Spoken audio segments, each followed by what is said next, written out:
जय हिंद दोस्तों, नमस्कार। आप लोगों का हमारे YouTube channel GKGS Ajay sir MP में बहुत बहुत स्वागत है। दोस्तों, आज आपके लिए महत्वपूर्ण टॉपिक जियोग्राफी भूगोल से होगा और टॉपिक जिसका नाम होगा ग्लोब। दोस्तों, आज हम चर्चा करेंगे कि हमारी पृथ्वी की उत्पत्ति कैसे हुई, पृथ्वी की उत्पत्ति कब हुई, पृथ्वी हमारी कितनी पुरानी है और पृथ्वी की अपनी जो आकृति बनावट है वो किस प्रकार से है। कई बार क्वेश्चन अपने दिमाग में बनते हैं, क्या हमारी पृथ्वी गोल है, क्या हमारी पृथ्वी चपटी है, क्या हमारी पृथ्वी अंडाकार है, क्या हमारी पृथ्वी औरंजाकार है। तो इस तरीके के सारे डाउट्स आज क्लियर होने वाले हैं, तो बने रहे आप हमारे साथ। आज आपके लिए महत्वपूर्ण टॉपिक लाने वाले दोस्तों ग्लोब। कौन सा टॉपिक का नाम क्या होगा?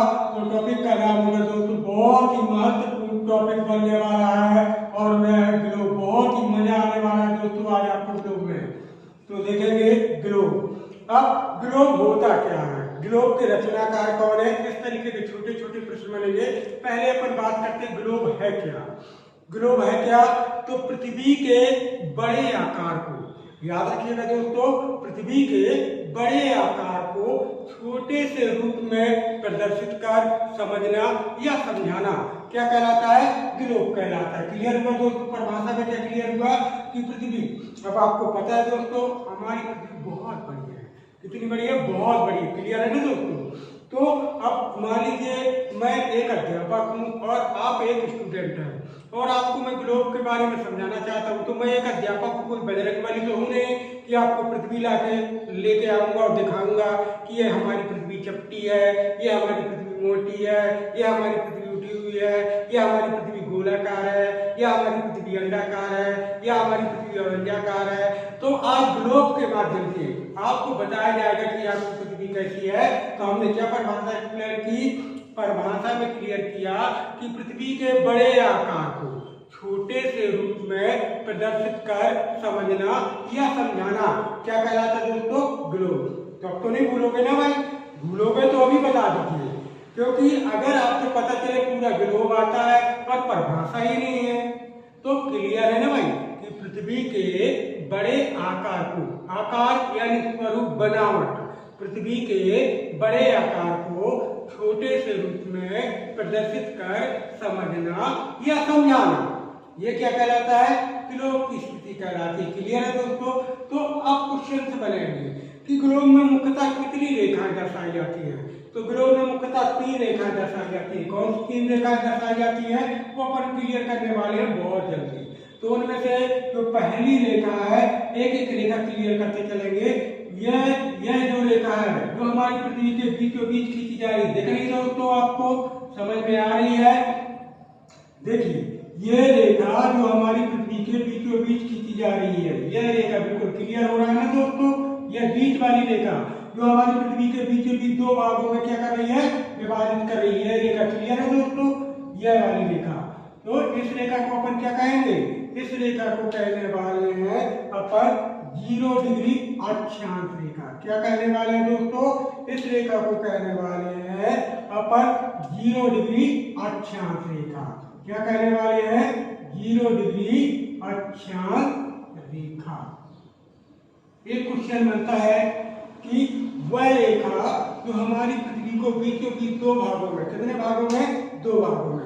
हमने क्या बताया कि ऐसी रेखा जो हमारी पृथ्वी को बीचों बीच 2 भागों में, अब 2 भाग कौन से हैं वो अभी क्लियर करते जा रहे हैं कि ऐसी रेखा जो हमारी पृथ्वी को 2 भागों में, यानी 1 पार्टीशन एंड सेकंड पार्टीशन, यानी पहला भाग और दूसरा भाग, वह रेखा जो हमारी पृथ्वी को बीचों बीच काटती है, अर्थात पृथ्वी के बीचों बीच गुजरती है, उसे अपन कहते हैं 0 डिग्री अक्षांश रेखा।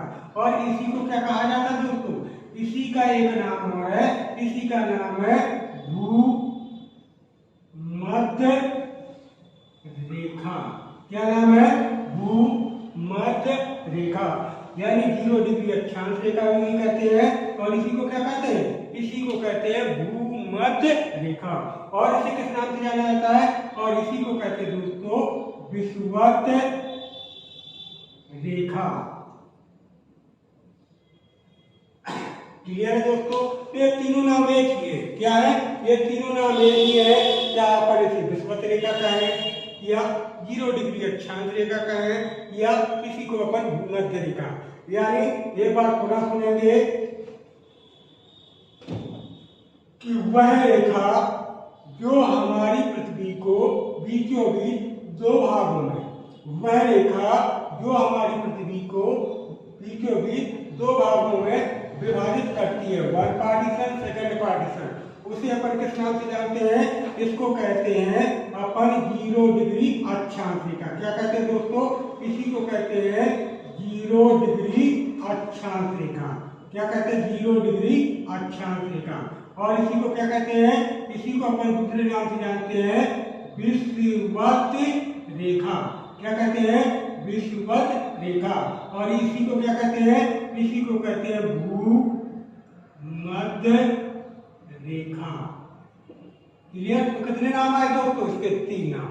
अर्थात ऐसी रेखा जो हमारी पृथ्वी को बीचों बीच गुजरती है या पृथ्वी को बीचों बीच काटती है, उसे अपन कहते हैं 0 डिग्री अक्षांश रेखा। उसी को अपन कहते हैं विषुवत रेखा। और उसी को क्या कहते हैं? उसी को कहते हैं भूमध्य रेखा। क्लियर हुआ दोस्तों? अब फिर एक क्वेश्चन बनेगा कि हमने बताया था कि ग्लोब में मुख्यतः 3 रेखाएं होती हैं। तो अब एक रेखा तो आ गई, तो अभी 2 रेखा और चाहिए।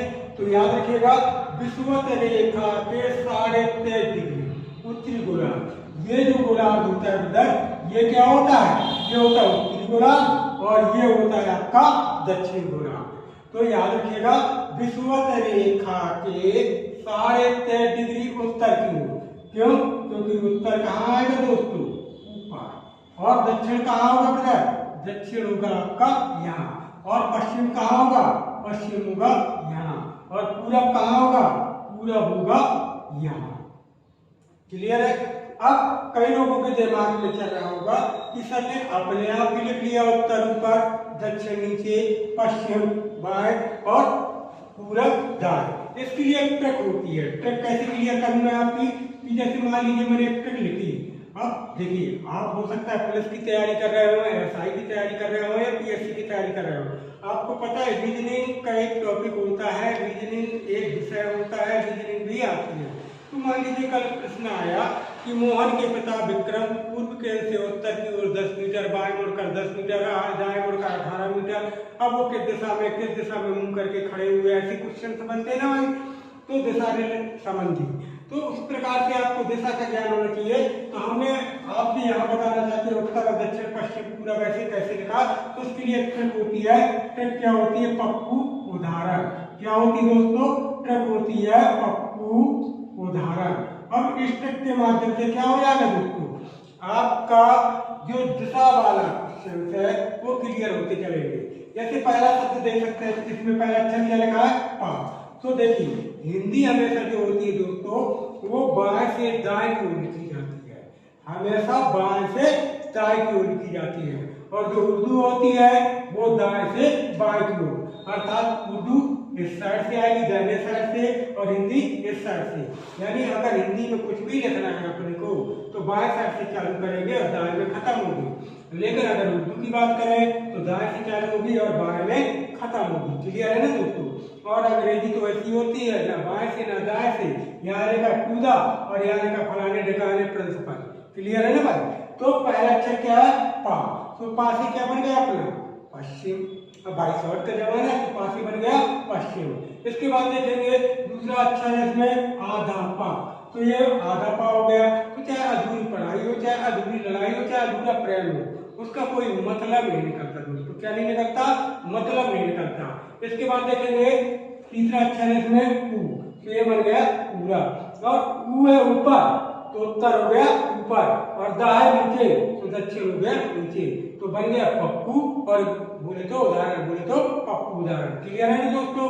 तो दिशा संबंधी किसी प्रकार का कोई डाउट नहीं रहना चाहिए आपके दिमाग में कि किसी प्रकार का दिशा। तो उत्तरी गोलार्ध हो गया ऊपर और दक्षिणी गोलार्ध हो गया नीचे। तो ये पश्चिम, पूरब, उत्तर और दक्षिण। तो अपन बात कर रहे थे महत्वपूर्ण 3 रेखाओं की। ग्लोब में मुख्यतः 3 रेखाएं कौन कौन सी दर्शाई जाती है? तो हमने पहली रेखा बताई है कि वह रेखा जो हमारी पृथ्वी को बीचों बीच दो भागों में विभाजित करती है, उसे अपन ने 0 डिग्री अक्षांश रेखा नाम दिया। उसी को अपन विषुवत रेखा भी कहते हैं, उसी को अपन भूमध्य रेखा भी कहते हैं। और याद रखिएगा दोस्तों, विषुवत रेखा के 13.5 डिग्री, विषुवत रेखा के 13.5 डिग्री जो उत्तरी गोलार्ध पर स्थित रेखा है, याद रखिएगा, विषुवत रेखा के 13.5 डिग्री जो उत्तरी गोलार्ध पर स्थित रेखा है, ये कितने डिग्री पर है? 13.5 डिग्री, 13.5 डिग्री, कितने पर?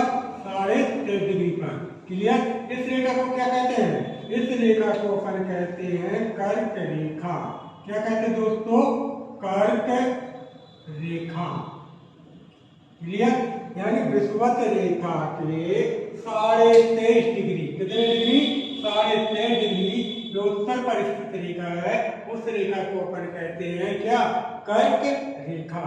और याद रखिएगा दोस्तों, विषुवत रेखा के 23.5 डिग्री, विषुवत रेखा के 23.5 डिग्री जो दक्षिणी गोलार्ध पर स्थित रेखा है, कितने पर? दक्षिणी गोलार्ध पर स्थित रेखा है, उसे अपन कहते हैं मकर रेखा। उसे अपन क्या कहते हैं? मकर रेखा। मकर रेखा। क्लियर हुआ दोस्तों? 3 रेखाओं की हमने चर्चा करी। कल प्रश्न आता है कि ग्लोब में मुख्यतः कितनी रेखाएं होती हैं, तो अपन को क्या कहना है?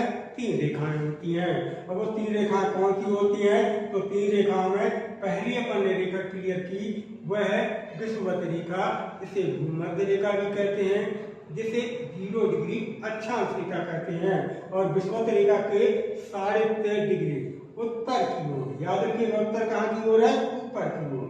तो 23.5 डिग्री जो उत्तरी गोलार्ध पर स्थित रेखा है, उसे दोस्तों अपन ने किस नाम से संबोधित किया? उसे अपन ने कहा कर्क रेखा। और विषुवत रेखा के 23.5 डिग्री जो दक्षिणी गोलार्ध, यानी ये दक्षिणी गोलार्ध है, तो दक्षिण पर स्थित रेखा है, उस रेखा को अपन ने मकर रेखा का नाम दिया। तो क्लियर? विषुवत रेखा के जो ऊपर की ओर यानी उत्तर में है, वो कर्क रेखा है। विषुवत रेखा के 23.5 डिग्री जो दक्षिण में है, उसे अपन ने कहा मकर रेखा। क्लियर हुआ दोस्तों? क्लियर हुआ तो आप कमेंट बॉक्स पर पहुंचकर जरूर बताएं कि आपको किस प्रकार से क्लास समझ में आ रही है। तो बात करेंगे आगे ग्लोब के महत्वपूर्ण तथ्यों का। इतना क्लियर? इसके बाद एक छोटा सा क्वेश्चन बनता है कि विश्व की ऐसी कौन सी नदी है, या भारत की ऐसी कौन सी नदी है, या मध्य प्रदेश की ऐसी कौन सी नदी, क्वेश्चन कहीं से भी हो। आपको हमने पहला शब्द क्या बताया था? विश्व। अब जब विश्व की बात करती तो हमें भारत और मध्य प्रदेश नहीं बोलना था, लेकिन फिर भी हम आपका किसी प्रकार का कोई डाउट न हो, इसका क्लियर करते चले। तो हमने बताया क्वेश्चन कहीं से भी आए कि विश्व की ऐसी कौन सी नदी है, या भारत की ऐसी कौन सी नदी है, या मध्य प्रदेश की ऐसी कौन सी नदी है जो कर्क रेखा को 2 बार काटती है। तो याद रखिएगा, विश्व की ऐसी कौन सी नदी दोस्तों? तो विश्व की ऐसी होगी माही नदी। माही नदी। अब ये कहाँ की नदी है? ये मध्य प्रदेश की। याद रखिएगा, 583 किलोमीटर की लंबाई रखने वाली माही नदी कर्क रेखा को 2 बार काटती। कितने बार काटती है? 2 बार। तो कल प्रश्न आएगा, ये विश्व की इकलौती नदी है। याद रखिएगा दोस्तों, यह विश्व की इकलौती नदी है जो कर्क रेखा को 2 बार काटती है। तो कल प्रश्न आ भी सकता है कि मध्य प्रदेश की ऐसी कौन सी नदी है जो कर्क रेखा को 2 बार काटती है? तो अपन क्या कहेंगे? माही नदी। या भारत की ऐसी कौन सी नदी है जो कर्क रेखा को 2 बार काटती है? तो माही नदी। या विश्व की ऐसी कौन सी नदी है जो कर्क रेखा को 2 बार काटती है? तो वह भी होगी आपकी माही नदी। क्लियर है दोस्तों? अब क्वेश्चन फिर पुनः आते हैं कि विश्व की ऐसी कौन सी नदी है जो विषुवत रेखा को 2 बार काटती है? देखिए, अभी कर्क रेखा में तो नाम लिया अपन ने माही का। अब वो पूछना चाहता है ऐसी विश्व की कौन सी नदी है जो विषुवत रेखा को 2 बार काटती है? तो अफ्रीका महाद्वीप में है, और उस नदी का नाम होगा कांगो नदी। क्या नाम होगा दोस्तों? कांगो नदी। यानी अफ्रीका महाद्वीप में बहने वाली कांगो नदी विश्व की इकलौती नदी जो विषुवत रेखा को या भूमध्य रेखा को या 0 डिग्री अक्षांश रेखा को एक बार नहीं 2 बार काटती। कितने बार काटती दोस्तों? 2 बार। फिर तीसरा महत्वपूर्ण क्वेश्चन बनेगा कि विश्व की ऐसी कौन सी नदी है जो मकर रेखा को, देखिए कर्क रेखा में हमने माही नदी का जिक्र किया, विषुवत रेखा में हमने अफ्रीका की कांगो नदी का जिक्र किया। अब विश्व की ऐसी कौन सी नदी है जो मकर रेखा को 2 बार काटती है? तो यह भी अफ्रीका की एक नदी है और जिसका नाम होगा लिम्पोपो नदी। क्या नाम होगा? लिम्पोपो नदी, यानी अफ्रीका महाद्वीप में बहने वाली लिम्पोपो नदी एक ऐसी नदी है। अफ्रीका महाद्वीप में बहने वाली लिम्पोपो नदी एक ऐसी नदी है जो मकर रेखा को 2 बार काटती है। तो क्लियर होगा दोस्तों कि हमने पहला क्वेश्चन बताया था कि विश्व की ऐसी कौन सी नदी है जो कर्क रेखा को 2 बार काटती है, तो हमने माही नदी का नाम लिया। कौन सी नदी का नाम लिया? माही नदी का। और ये मध्य प्रदेश की नदी है। ये कौन सी नदी है? मध्य प्रदेश की नदी है। फिर हमने बताया कि विश्व की ऐसी कौन सी नदी है जो विषुवत रेखा को 2 बार काटती है, तो यह कांगो नदी है। और ये कहाँ की नदी है? अफ्रीका महाद्वीप की नदी है। फिर हमने बताया कि विश्व की ऐसी कौन सी नदी है जो मकर रेखा को 2 बार काटती है, तो लिम्पोपो नदी है और यह भी अफ्रीका महाद्वीप की ही नदी है। तो क्लियर? ये क्वेश्चन किसी प्रकार का डाउट नहीं होना चाहिए ब्रदर। ये 3 नदियां हैं और ये तीनों नदियां इन तीनों रेखाओं को क्या करती है? 2-2 बार काटती है। माही नदी कर्क रेखा को, कांगो नदी विषुवत रेखा को, लिम्पोपो नदी मकर रेखा को। फिर एक क्वेश्चन आता है कर्क रेखा की कि अगर माही नदी कर्क रेखा को 2 बार काटती है, देखिए माही नदी कर्क रेखा को 2 बार काटती है, तो कर्क रेखा के समांतर बहने वाली नदी कौन सी है? नदियां तो जानते ही होंगे दोस्तों। कहते हैं कि यदि भागीरथ जैसों की भक्तियां न होती, नाम सुना होगा भागीरथ का, बहुत बड़ा नाम है दोस्तों, बहुत बड़े ऋषि महात्मा हुए भागीरथी। तो भागीरथ जैसों की भक्तियां न होती तो इस पृथ्वी पर बहती हुई नदियां न होती। और दोस्तों हम आप यूं ही जीते आदिमानव की तरह और खुदा जानता हंसती खेलती कोई बस्तियां न होती। तो नदियों से यहाँ क्वेश्चन नहीं बन रहा है, यह क्वेश्चन बन रहा है नदियों से ग्लोब पर, यानी विश्व की या मध्य प्रदेश की माही नदी इकलौती ऐसी नदी है जो कर्क रेखा को 2 बार काटती है। परंतु यह क्वेश्चन यहाँ से बनने वाला है, याद रखिएगा कि विश्व की ऐसी कौन सी नदी है या मध्य प्रदेश की ऐसी कौन सी नदी है जो कर्क रेखा के समांतर बहती है। तो कर्क रेखा के समांतर बहने वाली नदी कौन है? वो होगी आपकी नर्मदा नदी। कौन सी नदी होगी दोस्तों? नर्मदा नदी। यानी कर्क रेखा के समांतर, समांतर का मतलब बराबर, समझ रहे ना दोस्तों? कर्क रेखा के समांतर बहने वाली नदी कौन सी है? तो आपकी नर्मदा नदी। नर्मदा नदी यह मध्य प्रदेश की सबसे बड़ी नदी कहलाती दोस्तों, भारत देश की 5वीं बड़ी नदी कहलाती, जिसकी लंबाई है 1312 किलोमीटर और मध्य प्रदेश में बहती है 1070 किलोमीटर। नदी पर चर्चा नहीं करने, अपन को ग्लोब पर चर्चा करनी। क्लियर है दोस्तों? तो कल आएगा कि कर्क रेखा को कौन सी नदी काटती है? तो माही नदी। लेकिन कर्क रेखा के समांतर कौन सी नदी बहती है? तो नर्मदा नदी। लेकिन कभी आता है कि नर्मदा के समांतर कौन सी नदी बहती है? तो नर्मदा के समांतर बहती है ताप्ती नदी। कौन सी नदी बहती है? ताप्ती नदी, जिसे डॉक्टर ऑप्शन सुता कहते हैं, यानी सूरज की पुत्री कहते हैं। किसे दोस्तों? आपकी ताप्ती नदी को। क्लियर है ना दोस्तों? उम्मीद करते हैं दोस्तों आपको क्लास बहुत अच्छी तरीके से समझ में आ रही होगी। और क्लास समझ में आ रही तो प्लीज आप क्लास को लाइक और कमेंट के माध्यम से हमें अपना सपोर्ट प्रदान करें। अब बात करेंगे और आगे क्या छोटे छोटे क्वेश्चन में। अभी छोटे छोटे महत्वपूर्ण प्रश्नों पर अपन चर्चा करते जा रहे हैं। अब क्वेश्चन बनता है कि देखिएगा, छोटे छोटे क्वेश्चन आते हैं ग्लोब में, कई ग्लोब से ही क्वेश्चन बनते हैं कि मान लीजिए ये अपना सूर्य है। क्या है? ये अपना सूर्य है। ये क्या है दोस्तों? ये अपना सूर्य है। अब एक क्वेश्चन बनेगा कि हमारा जो सूर्य, याद रखिएगा, सूर्य जो पृथ्वी से 14.98 करोड़ किलोमीटर और जिसे कहते हैं सौर मंडल का मुखिया, क्या कहते हैं, सौर मंडल का मुखिया। तो कल क्वेश्चन आएगा बेटा कि हमारा जो सूर्य है वो कर्क रेखा पर लंबवत कब चमकता है, या विषुवत रेखा पर लंबवत कब चमकता है, या मकर रेखा पर लंबवत कब चमकता है। तो पहली बात अपन करेंगे कर्क रेखा। तो ये कर्क रेखा पर लंबवत कब चमकेगा दोस्तों सूर्य, ये देखिए ये दो होते हैं, एक होता है लंबवत और एक होता है क्षैतिज। क्षैतिज का मतलब होता है तिरछा और लंबवत का मतलब होता है सीधा। अब एक्चुअल में यहाँ जगह नहीं, मैं इसको यहाँ क्लियर करता, लेकिन समझाने की दृष्टि से मैंने यहाँ पर क्लियर किया कि कल क्वेश्चन आएगा कि सूर्य कर्क रेखा पर लंबवत कब चमकता है। तो कब चमकता है, वो चमकेगा आपका 21 जून को। कब चमकेगा, 21 जून को। फिर एक क्वेश्चन बनेगा कि सूर्य विषुवत रेखा पर, किस पर बात हो रही है दोस्तों, विषुवत रेखा पर लंबवत कब चमकता है। तो ये कब चमकेगा, ये चमकेगा 21 मार्च को। फिर एक क्वेश्चन बनेगा कि सूर्य मकर रेखा पर लंबवत कब चमकता है, तो ये चमकेगा 22 दिसंबर को। क्लियर है दोस्तों। अभी सिर्फ हमने बताया कि नदियां कौन सी, कर्क रेखा को माही नदी 2 बार काटती है, अफ्रीका की कानो नदी विषुवत रेखा को 2 बार काटती है, और अफ्रीका की लिम्पोपो नदी मकर रेखा को 2 बार काटती है।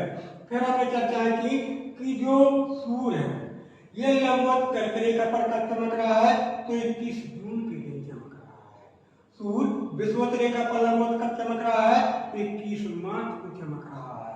और सूर्य आपका मकर रेखा पर लंबवत कब चमक रहा है, तो 22 दिसंबर को लंबवत चमकेगा। अब कुछ चलिए पुनः देखिएगा इन्हीं से, सूर्य की किरणों से ही अपन, लंबवत किरणों से, कि जब सूर्य, बहुत बढ़िया प्रश्न है और एग्जाम की दृष्टि से बहुत ही महत्वपूर्ण प्रश्न बनने वाला है दोस्तों, समझिएगा। अब ग्लोब का मजा बहुत ही तेजी से बढ़ने वाला है, क्योंकि दोस्तों क्वेश्चन एग्जाम में किस प्रकार के आते हैं, अगर डीप में जाता है, गहराई में जाता है, कठिन पेपर आता है, तो कहां से क्वेश्चन निकालेंगे लोग। उनमें से अपन को समझना है कि यदि सूर्य 21 जून के दिन कर्क रेखा पर लंबवत चमकता है, तब उत्तरी गोलार्ध में क्या दिन बने होंगे या रातें बनी होंगी। बहुत बढ़िया प्रश्न दोस्तों, बहुत बढ़िया प्रश्न, बहुत अच्छा प्रश्न है कि जब हमारा सूर्य कर्क रेखा पर 21 जून के दिन लंबवत चमकेगा, तब उत्तरी गोलार्ध में क्या स्थिति होगी, क्या दिन बड़े होंगे, क्या रातें बड़ी होंगी, क्या दिन रात बराबर होंगे, क्या दिन रात छोटे होंगे। तो अपन को यहाँ क्या क्लियर करना है, हमने बताया कि जब सूर्य 21 जून के दिन कर्क रेखा पर लंबवत चमकता है, तब उत्तरी गोलार्ध में क्या होगा दोस्तों, दिन बड़े और रातें छोटी होंगी। क्लियर है दोस्तों, क्लियर है कि नहीं क्लियर। देखिए पहली बात आप क्लियर कर लेना। देखिए ऐसा नहीं पढ़ाने का कि मतलब हमने आए और अपना क्लास निकाला, अपना लेक्चर पढ़ाया और निकल गए। समझ में आना चाहिए कि जब सूर्य 21 जून के दिन कर्क रेखा पर लंबवत चमकता है, तब उस समय कौन सी स्थिति घटित होगी, अर्थात उत्तरी गोलार्ध में क्या होगा दोस्तों, दिन बड़े और रातें छोटी होती है। क्लियर। अब आते हैं जब सूर्य 21 मार्च के दिन विषुवत रेखा पर या भूमध्य रेखा पर लंबवत चमकेगा, तब उस समय क्या होगा, तो याद रखिएगा उस समय होगा दिन रात बराबर, अर्थात उस समय क्या होगा, दिन रात बराबर। क्या होंगे दोस्तों, दिन रात बराबर होंगे। अब एक क्वेश्चन पुनः कि जब सूर्य, देखिए भैया के क्वेश्चन क्लियर करते जा रहे हैं कि जब सूर्य मकर रेखा पर 22 दिसंबर को लंबवत चमकेगा, उस समय कौन सी स्थिति बनेगी, तो दक्षिणी गोलार्ध में दिन बड़े और रातें छोटी होंगी।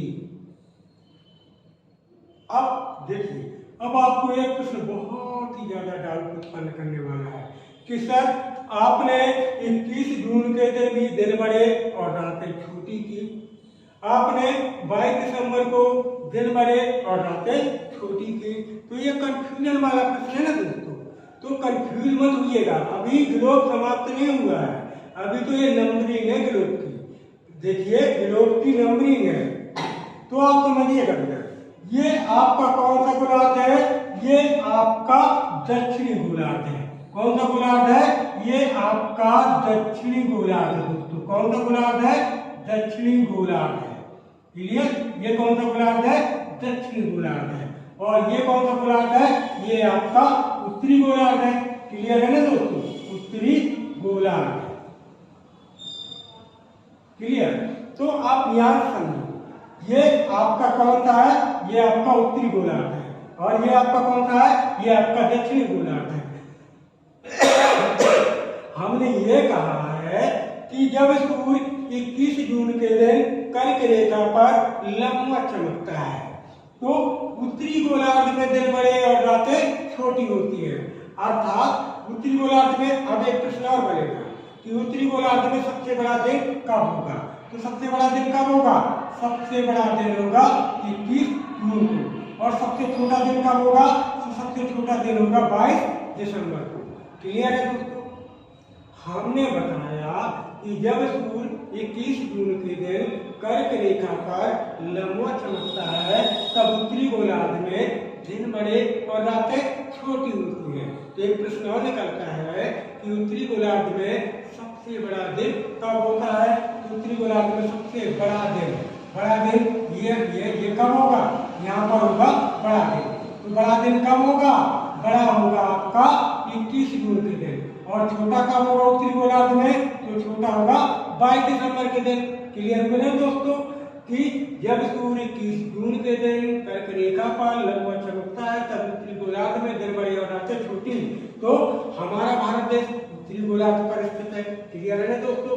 भारत एशिया महाद्वीप पर स्थित उत्तरी गोलार्ध पर स्थित देश है। अर्थात कभी एक प्रश्न आ भी सकता है कि भारत में सबसे बड़ा दिन कब होता है? तो दोस्तों आप ज्यादा कंफ्यूजन में नहीं, न ज्यादा दिमाग खर्च करें, सिर्फ भारत उत्तरी गोलार्ध में है और उत्तरी गोलार्ध में सबसे बड़ा दिन कब हो रहा है? 21 जून के दिन। कब हो रहा है? 21 जून के दिन। तो भारत का सबसे बड़ा दिन कौन सा होगा? वह होगा आपका 21 जून। और सबसे छोटा दिन कौन होगा? सबसे होगा छोटा 22 दिसंबर को। अब यही बात हमने की थी मकर रेखा पर कि जब सूर्य 22 दिसंबर के दिन मकर रेखा पर लंबवत चमकता है तब दक्षिणी गोलार्ध में क्या स्थिति होती? तो हमने बताया दिन बड़े और रातें छोटी। तो दक्षिणी गोलार्ध में याद रखिए दोस्तों, बड़ा दिन कब होगा? तो बड़ा दिन होगा 22 दिसंबर को। क्या होगा? यहाँ होगा बड़ा दिन। यानी जो दक्षिणी गोलार्ध में है वो बड़ा दिन कब होगा? वह होगा 22 दिसंबर को। और छोटा दिन कब होगा? छोटा दिन जस्ट हो जाएगा उल्टा, ये हो जाएगा छोटा। तो दोस्तों समझ में आ गया? जो उत्तरी गोलार्ध में सबसे बड़ा दिन था, उत्तरी गोलार्ध में सबसे बड़ा दिन था, वह दक्षिणी गोलार्ध में सबसे छोटा दिन होगा। और जो दक्षिणी गोलार्ध में सबसे बड़ा दिन था वह उत्तरी गोलार्ध में सबसे बड़ा दिन होगा। क्लियर होगा दोस्तों? क्योंकि गोलार्धों में यही अंतर होता है। गोलार्धों में क्या अंतर होता है? यही अंतर होता है। क्लियर? फिर आते हैं, हमने बताया कि 21 मार्च के दिन, 21 मार्च यानी 21 मार्च 21 मार्च के दिन हमारा सूर्य मकर रेखा पर विषुवत रेखा पर या भूमध्य रेखा पर या 0 डिग्री अक्षांश रेखा पर लंबवत चमकता है। तो उस समय हमने क्या कहा कि इस पृथ्वी में दिन और रात, समझ रहे हैं ना भाई? दिन और रात दोनों क्या होते हैं? बराबर। अर्थात 12 घंटे की दिन और 12 घंटे की रात। समझ रहे हैं ना भाई? क्या होते हैं? दिन रात बराबर होते हैं। क्लियर होते हैं बराबर कि नहीं होते बराबर? आप ये बताएं 21 मार्च के दिन कब बराबर होते हैं? यस या नो? तो होते हैं। तो कब कब होते हैं दिन रात बराबर? तो याद रखिएगा 21 मार्च और 23 सितंबर। कल प्रश्न आएगा कि पृथ्वी में दिन रात बराबर कब होते हैं? तो इस पृथ्वी में 2 दिन यानी 365 दिन होते हैं टोटल। तो 365 दिन में मात्र 2 डेटें ऐसी होती हैं, एक डेट होती है 21 मार्च और दूसरी होती है 23 सितंबर की। क्या होती है? 23 सितंबर की, जब इस पृथ्वी पर दिन और रात क्या होते हैं? बराबर होते हैं। क्लियर? क्योंकि दोस्तों 21 मार्च के दिन सूर्य विषुवत रेखा पर लंबवत चमकता है। तो उम्मीद करता हूँ दोस्तों कि आपको क्लास बेहतर समझ में आई होगी। हाँ, थोड़ा कठिन टॉपिक है, थोड़ा सा धैर्यता बरतनी होगी। अभी भी नहीं क्लियर हुआ तो आप परेशान ना हो, आगे वीडियो का दूसरा भी टॉपिक पढ़ाया जाएगा, उस पर अपन और विस्तार से इसकी चर्चाएं करने वाली हैं, जब आपको अक्षांश और देशांतर रेखाओं का अध्ययन कराया जाएगा। तो क्लियर है दोस्तों कि हमने बताया कि हमारा सूर्य 21 जून के दिन कर्क रेखा पर लंबवत चमकता है, इसलिए उत्तरी गोलार्ध में दिन बड़े और रातें छोटी होती हैं। और याद रखिएगा, भारत में उत्तरी गोलार्ध पर है, इसलिए हमारे भारत में 21 जून के दिन सबसे बड़ा दिन और 22 दिसंबर को सबसे छोटा दिन होता है। फिर वही हमने बात की कि जब हमारा सूर्य 21 मार्च के दिन विषुवत रेखा पर लंबवत चमकता है तो इस पृथ्वी पर दिन और रात क्या होते हैं? मतलब बराबर होते हैं। क्या होते हैं? दिन रात बराबर होते हैं, अर्थात 12 घंटे की दिन और 12 घंटे की रात इस पर होती। किस पर? आपके 21 मार्च के दिन। और वर्ष में 2 दिन, 21 मार्च और 23 सितंबर। 21 मार्च और 23 सितंबर जब इस पृथ्वी पर ठीक 12 घंटे का दिन और 12 घंटे की रात होती है। अब एक क्वेश्चन बहुत ही ज्यादा डाउट उत्पन्न करने वाला है कि आखिर इस पृथ्वी में छोटे बड़े दिन रात क्यों होती है? ये भी एक प्रश्न बनता है ब्रदर, ये प्रश्न बनता ही है अगर आपके दिमाग में। यदि आपको इसका आंसर क्लियर है, हमने प्रश्न किया कि इस पृथ्वी में दिन रात कभी दिन बड़े होते हैं, कभी रातें बड़ी होती हैं, अर्थात छोटे बड़े क्यों होते रहते हैं। अगर इसका आंसर आपको क्लियर है तो आप कमेंट बॉक्स पर पहुंचकर लिखें दोस्तों कि क्या होगा इसका राइट आंसर। हम आंसर क्लियर करेंगे। तो अभी हमने केवल क्लियर किया कि 21 मार्च और 23 सितंबर को इस पृथ्वी पर ठीक 12 घंटे का दिन और 12 घंटे की रात होती है, अर्थात दिन रात बराबर होते हैं। फिर वहीं पर हमने बताया कि हमारा सूर्य 22 दिसंबर के दिन मकर रेखा पर लंबवत चमकता है, तब दक्षिण गोलार्ध में दिन बड़े और रातें छोटी होती हैं, अर्थात दक्षिण गोलार्ध में 22 दिसंबर के दिन सबसे बड़ा दिन होगा, वहीं पर 21 जून के दिन सबसे छोटा दिन होगा। अब बात कर रहे थे आखिर इस पृथ्वी में दिन रात छोटे बड़े क्यों होते हैं। तो इसका आंसर मैं बताता हूँ कि कैसे होते हैं। तो आपने सुना होगा दोस्तों, ना सुना हो तो सुन लीजिए। कहते हैं कभी सर्दी कभी गर्मी ये कुदरत के नजारे होते हैं। कभी सर्दी कभी गर्मी ये कुदरत के नजारे होते हैं, और खुदा जानता प्यासे वो भी होते हैं जो समुद्र के किनारे होते हैं। तो इसी के लिए हम ले चलते हैं आपको।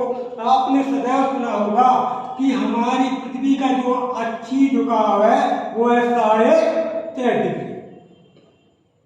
आपने हमेशा ग्लोब देखा होगा थोड़ा झुका हुआ, यहाँ भी आपको प्रतीत हो रहा होगा थोड़ा झुका हुआ। अब कई लोगों के दिमाग में चल रहा होगा कि भाई बनाने वाले को चक्कर आ गए होंगे। अरे भाई साहब, बनाने वाले हमारे आपके जैसे नहीं रहते कि उन्हें चक्कर आ जाएंगे। ग्लोब क्योंकि पृथ्वी का अच्छी झुकाव है 3.5 डिग्री, पृथ्वी का अच्छी झुकाव है 3.5 डिग्री, इसलिए कभी क्या होते हैं?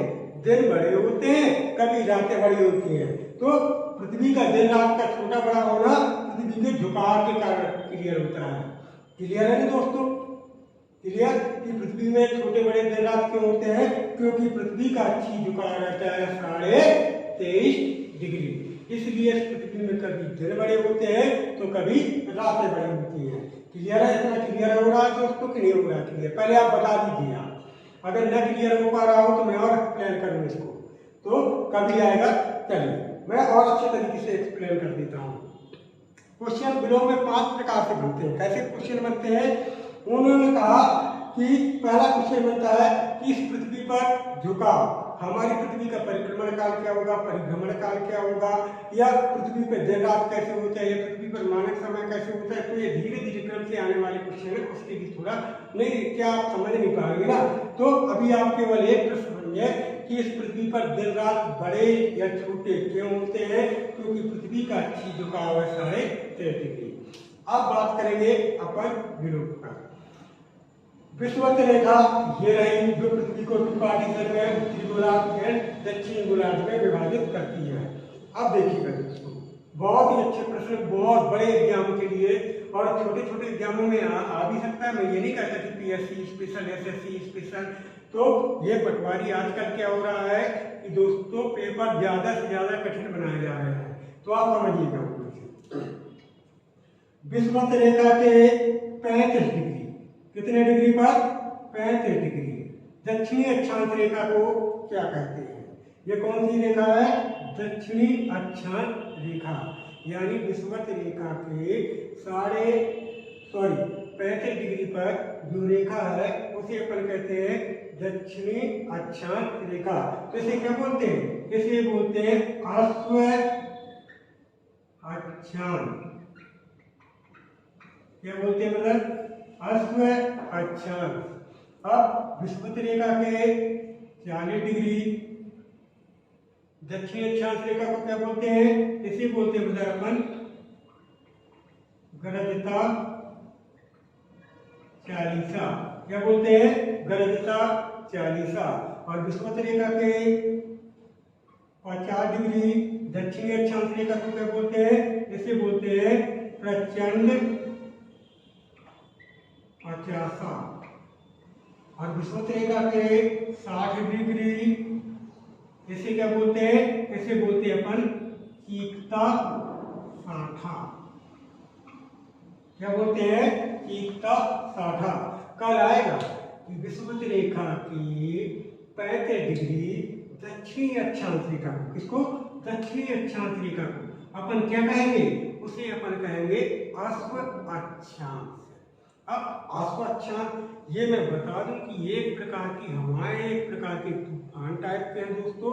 और ये विषुवत रेखा के 35 डिग्री दक्षिणी अक्षांश पर जो रेखा होती है उसे अपन कहते हैं अश्व अक्षांश। विषुवत रेखा के 40 डिग्री पर स्थित दक्षिणी अक्षांश पर उसे बोलते हैं गरजता चालीसा। और याद रखिएगा जो मतलब 50 डिग्री पर उसे प्रचंड 50, और जो 60 डिग्री पर उसे अपन ने कहा चीकता साठा। अब ये तूफान होते हैं। कैसे तूफान होते हैं? जब हवाएं चलती हैं, याद रखिएगा दोस्तों, हवाएं चलती हैं तो गरजता, बादल गरजता है और बिजली चमकती है, प्रचंड बिजली चमकती है। चीकता साठा एकदम साए साए की क्या आती है? आवाज एकदम साए साए साए साए। समझ में आ रहा है दोस्तों? तो एक प्रकार के क्या होते हैं? ये एक प्रकार के तूफान होते हैं। अब इसका नाम अश्व अक्षांश क्यों दिया, एलिफेंट क्यों नहीं दिया?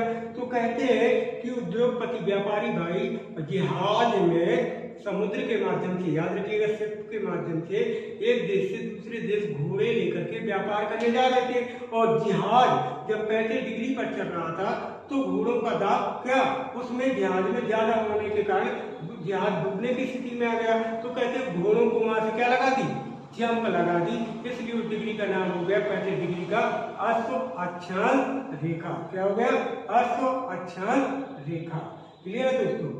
अब इतना तो समझ में आ गया होगा। अब इसके बाद पुनः बात करते हैं, पुनः बात करते हैं यहाँ पर विषुवत रेखा पर। विषुवत रेखा के 5 डिग्री, ये रहा 5 डिग्री, ध्यान है दोस्तों, विषुवत रेखा के 5 डिग्री उत्तरी अक्षांश और 5 डिग्री दक्षिणी अक्षांश। क्लियर है दोस्तों? विषुवत रेखा के 5 डिग्री उत्तरी अक्षांश और 5 डिग्री दक्षिणी अक्षांश। इसकी बात करने जा रहे हैं, इसकी बात करने जा रहे हैं, इसकी बात करने जा रहे हैं। विषुवत रेखा के 5 डिग्री उत्तरी अक्षांश और 5 डिग्री दक्षिणी अक्षांश। तो ये उत्तरी अक्षांश, इसे क्या कहेंगे? उत्तरी अक्षांश, उत्तरी अक्षांश। और ये क्या होगा? ये होगा आपका दक्षिणी अक्षांश। क्लियर है दोस्तों? यानी विषुवत रेखा के 5 डिग्री उत्तरी अक्षांश और 5 डिग्री दक्षिणी अक्षांश। यह क्षेत्र क्या कहलाएगा? ये दोनों का क्षेत्र है, ये वाला क्षेत्र है और ये वाला क्षेत्र है। इसे अपन कहेंगे डोलड्रम। क्या कहेंगे, डोलड्रम। क्लियर।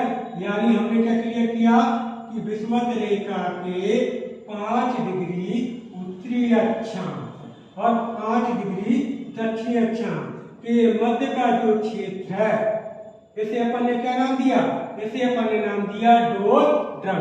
क्या कहा अपन ने, डोलड्रम। अब ये क्षेत्र कैसा होता है, तो ये क्षेत्र कैसा होता है, यहाँ लिख दे रहा हूं, ये क्षेत्र होता है निम्न वायु दाब का क्षेत्र, निम्न वायु दाब का क्षेत्र। क्लियर है दोस्तों। हमने क्या बात की, ये जो विषुवत रेखा के 5 डिग्री उत्तरी, ये रहा 5 डिग्री उत्तरी अक्षांश और ये 5 डिग्री दक्षिणी अक्षांश। क्लियर है दोस्तों। 5 डिग्री उत्तरी अक्षांश और 5 डिग्री दक्षिणी अक्षांश की जो मध्य का क्षेत्र है, जो निम्न वायुदाब का क्षेत्र कैसा है, निम्न वायुदाब, बहुत ही कम वायु का दाब रहता है दोस्तों, निम्न वायुदाब का क्षेत्र, इसे अपन क्या कहते हैं, इसे अपन कहते हैं डोलड्रम। क्या कहते हैं, डोलड्रम। क्लियर। कल आएगा कि विषुवत रेखा के 5 डिग्री उत्तरी अक्षांश और 5 डिग्री दक्षिणी अक्षांश के मध्य का जो क्षेत्र, बीच का जो क्षेत्र है, वो कैसा क्षेत्र है, तो निम्न वायुदाब का क्षेत्र है। तो उसे अपन कहते क्या है, उसे अपन कहते हैं डोलड्रम। क्या कहते हैं दोस्तों, डोलड्रम। क्लियर है। आप देखेंगे इतना क्लियर है दोस्तों कि नहीं क्लियर, पहले आप बताते चले, थोड़ा हमें भी सपोर्ट देते चले ताकि हमें क्लियर होता चले कि आप कितना ज्यादा से ज्यादा समझ में आ रहा है। क्लियर दोस्तों। अब बात करेंगे अपन कि ग्लोब में कि 180 डिग्री, देखिए यहाँ पर 60 डिग्री, अब इसके बाद यहाँ लेते हैं 66.5 डिग्री। इसे क्या कहते हैं, इसे कहते हैं दक्षिणी उप ध्रुव व्रत। क्या कहते हैं, दक्षिणी उप ध्रुव व्रत। अब यहाँ पर लेंगे 66 डिग्री, यहाँ पर क्या कहेंगे, यहाँ पर कहेंगे उत्तरी उप ध्रुव व्रत। क्या कहेंगे, उत्तरी उप ध्रुव व्रत। लेकिन विषुवत रेखा के 180 डिग्री उत्तरी अक्षांश रेखा, 180 डिग्री उत्तरी अक्षांश रेखा, इसे अपन क्या कहेंगे, इसे कहेंगे अंतरराष्ट्रीय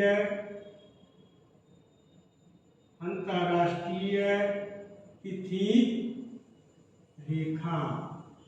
क्या कहेंगे दोस्तों, अंतरराष्ट्रीय तिथि रेखा। क्लियर है। क्या कहेंगे, अंतरराष्ट्रीय तिथि रेखा। क्लियर है दोस्तों। जो विषुवत रेखा के 66.5 डिग्री दक्षिणी गोलार्ध पर स्थित रेखा है, उसे हमने कहा दक्षिणी उप ध्रुव व्रत। और विषुवत रेखा के 66 डिग्री जो उत्तर में यानी उत्तरी गोलार्ध पर स्थित रेखा है, उसे अपन ने कहा उत्तरी उप ध्रुव व्रत। और विषुवत रेखा के उत्तरी गोलार्ध पर 180 डिग्री जो रेखा है, उसे अपन ने कहा अंतरराष्ट्रीय तिथि रेखा। क्या कहा दोस्तों, अंतरराष्ट्रीय तिथि रेखा के नाम से संबोधित किया। अब इसमें और छोटे छोटे क्वेश्चन बनते हैं। आपने एक नाम सुना होगा अक्षांश और देशांतर। अक्षांश और देशांतर ये अभी नेक्स्ट क्लास पे बताएंगे, लेकिन थोड़ा सा चर्चा कर दो 1 सेकंड ताकि आपको समझ में आए। यह जो रेखा होगी, यह जो रेखा उत्तर से दक्षिण की ओर खींची जाएगी। कहां से, उत्तर से दक्षिण की ओर खींची जाएगी। ये रेखा देख रहे हैं, सीधे चली आ रही है, खड़ी रेखा। क्या कहलाएगी, खड़ी रेखा। क्लियर। ये समझ में आ रहा है दोस्तों। यह रेखा जो चली आ रही है बिल्कुल उत्तर से दक्षिण सीधे चली आ रही है दोस्तों। इस रेखा को किस नाम से जाना जाएगा, तो इसके कई नाम रहेंगे। इसके क्या रहेंगे, कई नाम रहेंगे। जैसे इसी को अपन बोलेंगे, क्या बोलेंगे, इसी को बोलेंगे 0 डिग्री देशांतर रेखा। 0 डिग्री देशांतर रेखा। इसी को अपन क्या कहेंगे, इसी को अपन कहेंगे प्रधान रेखा। क्या कहेंगे, प्रधान रेखा। इसी को क्या कहेंगे, मध्याह्न रेखा। क्या कहेंगे? मध्य रेखा। इसी को क्या कहेंगे? इसी को कहेंगे यमोत्तर रेखा और इसी को कहेंगे मानक टाइम रेखा। क्लियर दोस्तों? तो वह रेखा जो हमारी पृथ्वी को टू पार्टीशन यानी पश्चिमी गोलार्ध और पूर्वी गोलार्ध, पश्चिमी गोलार्ध और पूर्वी गोलार्ध जो सीधे खड़ी रेखा होती है, जो सीधे खड़ी रेखा होती है, इसी को अपन ने कहा 0 डिग्री देशांतर रेखा, इसी को कहा अपन ने प्रधान रेखा, इसी को कहा मध्य रेखा, इसी को कहा यमोत्तर रेखा, इसी को कहा मानक टाइम रेखा। और यह हमारी पृथ्वी को क्या करेगी? पश्चिमी गोलार्ध और उत्तरी गोलार्ध के रूप में विभाजित करेगी। तो दोस्तों इसका शेष हम पढ़ाएंगे अगली क्लास में, क्योंकि दोस्तों क्लास ज़्यादा बड़ी होने से भी आपको भी प्रॉब्लम होगी, हमें भी प्रॉब्लम होगी, थोड़ा रेस्ट चाहिए दोस्तों। इसके बाद मिलते हैं हम पुनः अगली क्लास में। जब तक के लिए दोस्तों जय हिंद, जय भारत।